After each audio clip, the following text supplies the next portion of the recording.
주일반 친구들 만나서 반가워요. 자, 친구들 한 주도 하나님 안에서 평안한 한 주 보내셨나요? 자, 친구들, 우리 친구들은 학교 생활하면서 또 가정에서 시간을 보내면서 혹시 친구들과의 관계, 또 부모님과의 관계 속에서 힘들었었던 적이 있었나요? 혹시 어려웠던 적이, 또 사이가 좋지 않았었던 적이 혹시 있었나요? 그럴 때 우리 친구들의 마음이 어땠었는지 함께 잠시 우리가 오늘 하나님을 예배하기 전에 생각해 볼 수 있었으면 해요. 아마 우리가 친구들과의 관계가 좋지 않거나 부모님과의 관계가 좋지 않을 때 너무 좋아, 난 행복해 라고 이야기한 친구들은 아무도 없을 거예요. 다들 불편하고 속상한 마음으로 아마 있었던 경험들이 한 번쯤은 다 있을 거예요.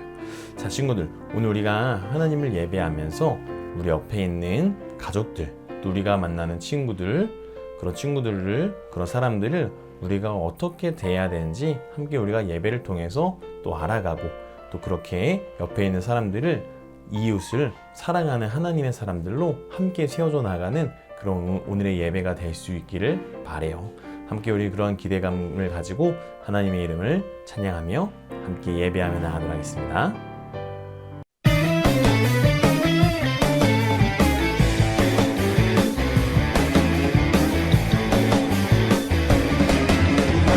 나뭇잎이 마르고 포도 열매가 없으며 감람나무 열매 그치고 눈앞에 식물이 없어도 우리의 양떼가 없으며 외가 송아지 없어도 난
자, 친구들, 우리 같이 함께 하나님 말씀 살펴볼 시간이에요.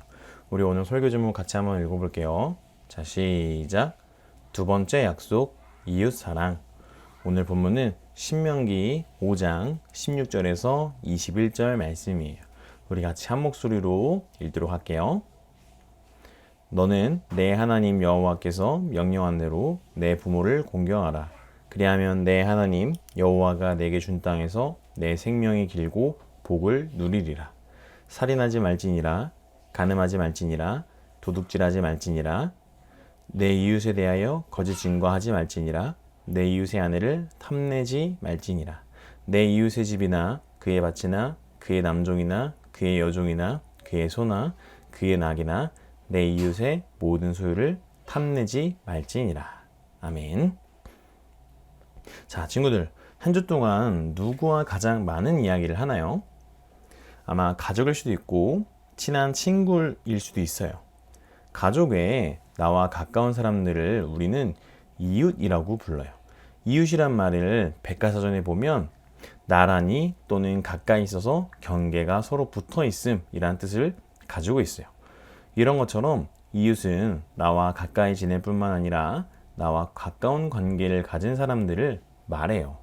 자, 그런데 성경에서 말하는 이웃은 우리가 생각하는 것과는 조금 달라요. 성경에서 말하는 이웃은 누구일까요? 성경에서 말하는 이웃은 나 말고 다른 사람들을 뜻해요. 즉, 내가 만나는 모든 사람들이 이웃이라는 거예요. 자, 그러면 하나님의 자녀인 우리는 이웃을 어떻게 대해야 될까요? 한번 우리가 말씀을 통해서 알아보도록 해요. 하나님은 세상을 창조하실 때 사람에게 특별함을 주셨어요. 세상을 창조하신 하나님은 6일째 되던 날 사람을 만드셨어요. 그런데 사람에게는 특별함을 담으셨는데 그 특별함은 뭐냐면 바로 하나님의 형상이라는 거예요. 하나님은 사람을 만드실 때 이렇게 말씀하셨어요. 우리의 형상을 따라 우리의 모양대로 우리가 사람을 만들고, 하나님은 사람을 하나님의 형상을 따라 하나님의 모양대로 만드셨다라는 거예요.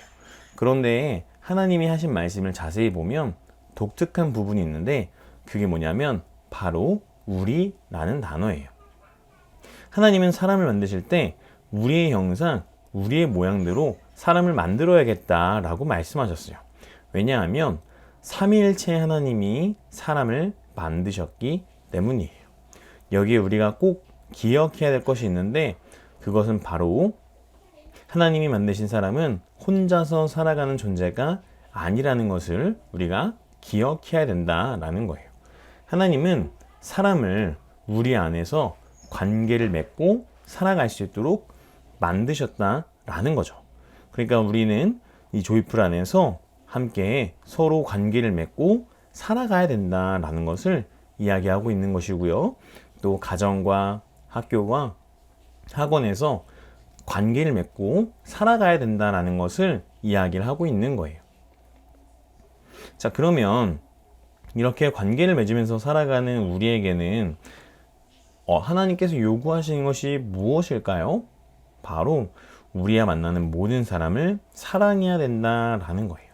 십계명은 하나님이 이스라엘 백성에게 주신 계명이라고 우리가 함께 이야기했어요.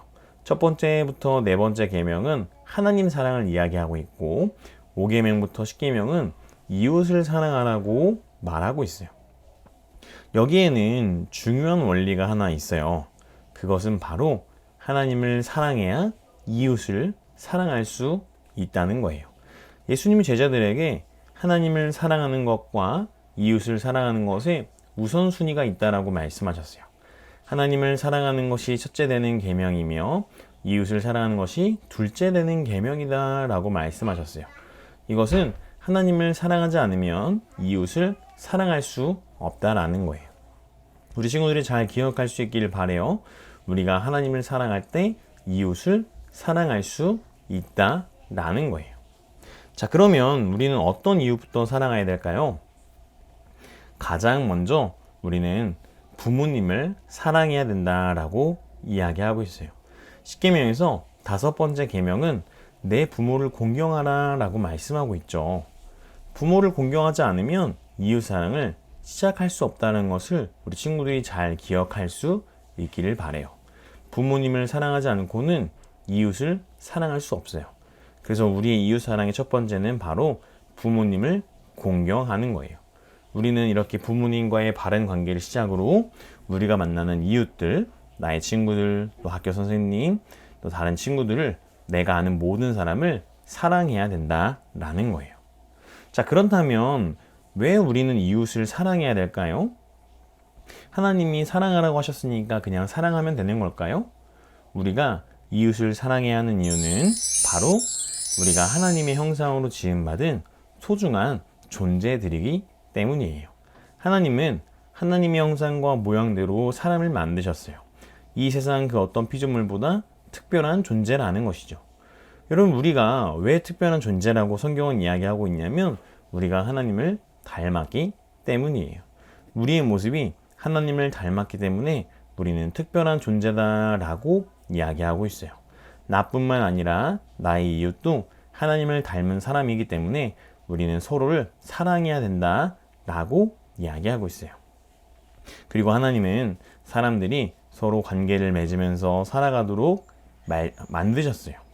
우리 친구들은 혼자 있을 때 외롭거나 쓸쓸함을 느껴본 적이 있나요? 이런 마음이 드는 이유는 하나님이 사람을 혼자 살도록 만들지 않으셨기 때문이에요. 또 우리가 이웃과 좋지 않은 관계를 맺게 되면 서로 마음이 아프고 상처를 받아요. 우리 친구들도 그런 적이 있나요? 내가 좋아하는 친구와 관계가 좋지 않아서 힘들었던 적이 아마 있을 거예요. 그때 우리는 이웃을 사랑하라고 하신 하나님의 말씀을 기억할 수 있기를 바래요. 그래서 우리가 하나님께 받은 사랑으로 우리가 옆에 있는 이웃을 사랑하기로 결정한 일들이 우리 친구들 안에 있기를 바래요. 하나님이 우리에게 원하시는 이웃 사랑은 바로 이런 것이에요. 친구들, 우리는 하나님의 자녀예요. 적극적으로 하나님의 자녀답게 살아가야 되는 일이 우리 가운데에 필요하다라는 거예요. 하나님이 베푸신 구원의 은혜에 대한 하나님의 자녀로서의 마땅한 감사의 표현으로 우리가 이웃을 사랑해야 된다라는 것을 말씀하고 있어요. 우리 친구들은 이웃을 어떻게 사랑하고 있나요? 내가 소중하고 내 감정이 소중하고 내 마음이 소중한 것처럼 내 옆에 있는 이웃의 마음도 이웃의 감정도 이웃의 몸도 소중하다라는 것을 기억하면서 우리 옆에 있는 사람들이 다 하나님의 형상이라는 것을 기억하면서 이웃을 사랑할 수 있는 우리 모든 주이풀 아동부 친구들의 삶이 되기를 소망합니다. 자, 친구들, 오늘 말씀 잘 들었나요?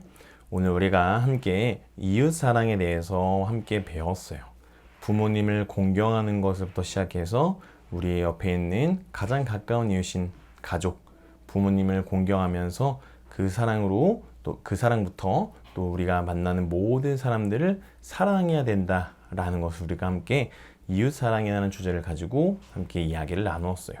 자, 친구들, 왜 우리가 이웃 사랑을 해야 된다라고 이야기했죠? 바로 우리가 하나님께 받은 사랑 때문에 이웃을 사랑해야 된다라고 이야기했어요. 하나님께 받은 은혜가 너무나 크기 때문에 우리가 그 사랑으로 바로 옆에 있는 이웃들을 사랑하는 일들을 해야 된다라는 거죠. 자, 그런데 한번 친구들 생각해 보세요. 우리 친구들은 옆에 있는 친구들 또 가족들을 사랑하는 일이 쉽게 느껴지나요? 어렵게 느껴지나요? 아마 생각보다 쉽지 않은 것을 우리 친구들이 많이 경험했던 적이 있을 거예요. 그래서 우리 친구들이 기억할 수 있기를 바래요. 내가 옆에 있는 사람들, 내 이웃을 사랑하려고 나 혼자 아무리 애쓰고 노력해도 되는 것이 아니라 하나님의 사랑으로 우리가 이웃을 사랑해야 된다는 것을 기억할 수 있기를 바래요. 하나님을 사랑할 때 이웃도 사랑할 수 있다는 사실을 우리 친구들이 잘 기억할 수 있기를 바래요. 그래서 우리 친구들이 내가 이웃을 사랑하는 일이 잘 안 되는 것 같아 라고 그런 생각이 들 때 우리 친구들이 먼저 하나님의 사랑 안에 잘 살아가고 있는지를 잘 돌아볼 수 있기를 바래요. 그리고 하나님의 사랑이 어떤 것인지 우리 친구들이 더욱더 깊이 알아가서 그 넓어진 마음으로 우리 옆에 있는 이웃들을 사랑할 수 있는 우리 하나님의 자녀들로 우리 모든 아동부 친구들의 삶이 그렇게 자라갈 수 있기를 바래요. 우리 친구들 한 주도 살아갈 때에 하나님의 사랑을 먼저 잘 기억하면서 우리 옆에 있는 이웃들을 또 깊이 사랑하는 그런 멋있는 하나님의 자녀로 살아가시다가 우리 또 다음 주에 함께 만나서 예배하도록 해요. 목사님 기도하고 마치게요. 하나님 감사합니다. 오늘 우리 친구들과 함께 이웃 사랑에 대해서 말씀을 통해서 우리가 왜 그 이웃을 사랑해야 되는지 함께 말씀을 통해서 나누었습니다. 우리가 받은 하나님의 사랑이 있기 때문에 우리는 이웃을 사랑한다라는 사실을 기억할 수 있도록 인도하여 주시옵소서. 그래서 우리가 가장 가까이 있는 가족들, 우리 부모님을 사랑하는 것부터 시작해서 우리 옆에 있는 이웃들을 잘 사랑할 수 있는 그런 멋있는 하나님의 자녀들로 자라가는 아동 친구들의 삶이 되도록 인도해 주시옵소서. 한 주간의 삶을 주님께 맡겨드리며 살아계신 예수님의 이름으로 기도합니다. 아멘. 자, 친구들 한 주도 하나님 안에서 기쁨으로 또 하나님의 자녀답게 이웃사랑으로 잘 살아가시다가 다음 주도 우리 함께 만나서 하나님을 예배해요. 다음 주에 만나요. 안녕. 하늘에 계신 우리 아버지여, 이름이 거룩히 여김을 받으시오며 나라의 임하옵시며 뜻이 한 소리 준 것 같이 땅에서도 이루어지이다. 오늘날 우리에게 요한 양식을 주옵시고 우리가 우리에게 죄 진 자를 사하여 준 것 같이 우리의 죄를 사하여 주옵시고 우리를 시험에 들게 하지 마옵시고 다만 악에서 구하옵소서. 대개 나라와 권세와 영광이 아버지께 영원히 있사옵나이다. 아멘.